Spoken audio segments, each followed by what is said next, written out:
Hi, my name's Bill. I went last summer to Camp Brigadoon. I worked at Camp Cadoopsy at the end of the summer, and one of the things that my campers liked was learning how to do magic tricks. So I thought I would teach you how to do a magic trick. It's a great thing to do when we're spending a lot of time at home. This is going to be a coin trick. So for this trick, you're going to need something that can be a coin. Now these are from my coin collection. They're like big, it's like a big penny, and this is a big American silver dollar. You can also use things like a washer, or like if you have a coin collection with some foreign coins, or even a loonie, or a quarter, or a poker chip. Anything that can be like a coin will work for this trick. Now the neat thing about learning magic is that there are two sides of the magical coin, as it were. On one side of the magic coin is practice and alone time, and that is a really helpful thing right now, is that in order to learn a trick, you have to practice it, because sometimes it's not going to look very good as you're learning it, but as you learn the hand skills and the thinking skills privately, I always recommend finding a mirror. If it's in your bedroom or in the bathroom, you stand in front of the mirror by yourself and you watch your hands doing the trick, and then you can know that it's ready for the other side of the coin, which is socializing, seeing people, and sharing the trick with other people. So there's the practice and alone time side of the coin, and the out, sharing, and having fun and showing tricks to other people side of the coin. So, what's a coin trick? Well, the first trick with a coin that you learn is how to put it in your hand, how to squeeze it, and make it disappear. And then, if you want, you can pull it out of your ear like that. So, how do we make a coin disappear? Well, sometimes when we hear about magic, we hear the sentence, "It's in the other hand." And in this case, it is in the other hand. But we make it look like it isn't. So when I put the coin into my hand, it's not actually there, but it looks like it, because I believe it. I'm looking at my hand, and I'm really pretending. Some parts of magic is pretending. So if I pretend that the coin is over here, people believe it.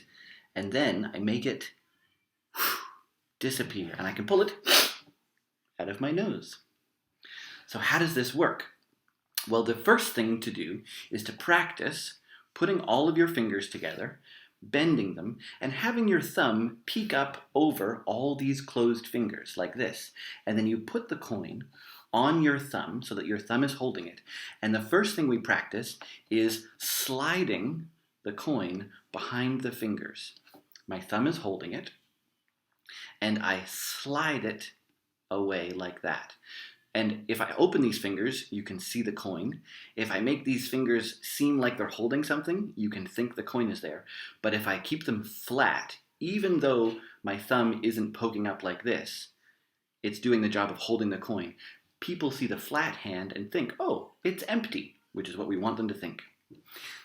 The next thing that we do is, when I put with my bent fingers, see they're ready to straighten out, but they're bent, and my thumb is on the back. As I put it into my hand, I actually use my hand to help push and slide, and then I can take the coin away. But I don't do that and show people. I curl these fingers up, pretending to grab the coin. So these fingers are curling in order to grab the coin. So I slide, straighten, pull the coin away, but I make a fist. Because if you're holding something, you've got to make a fist. So it looks like I'm holding a coin. It's actually over here. So now I make this hand really boring. I put it down. It's not important because this is the one that has the coin in it. And I go, and it disappears. Now you've got a coin over here. So the thing is to wait a moment and say, actually, it's under my armpit. Or it's in my nose. And I'm actually doing the opposite of the straightening and hiding. I'm bending and curling and showing. So it looks like I'm pulling it out of places. I'm pulling it out of my nose. I'm pulling it out of my hair. I'm pulling it out of my ear. So step 1, practice the straightening and holding. Step 2, practice the pretending to hold a coin, make it disappear, and then you can say, oh, it's here in my sock. Or it's here inside this coffee cup. But it was actually here, and I reach in the cup and I pull it out. That is how that trick works. Now there's lots of stuff you can do when you know that you can pretend to have a coin over here. Here, watch, I'll tilt it and I'll show you the table. What I can do is I can take this coin and I can rub it right through the table.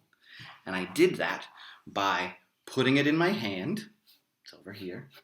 And watch, you can actually knock it on the table, but I'm knocking the underside. So I can go, and the coin goes all the way through the table. Other things you could do is if you had two coins that looked exactly the same, you could hide one somewhere, and you could make this one disappear, and then you could have the other coin and go and find it. So that is how you make a coin disappear. And remember, one side of the coin is practicing by yourself and learning that if it's not working out to begin with, if you don't give up and you keep practicing, eventually you'll be able to make the coin look, mistakes happen, look like it disappears. And the other side is find a friend, maybe someone that you're living with, and once it looks in your mirror like it's going to work, you can go and say, oh, do you have a coin I could borrow? Or you can bring the one that you've been practicing with, and you can say, I'll take this coin, I'll put it in my hand, and the magic words are physical distancing. And it comes back inside my hood. Thanks. Have fun. See you soon.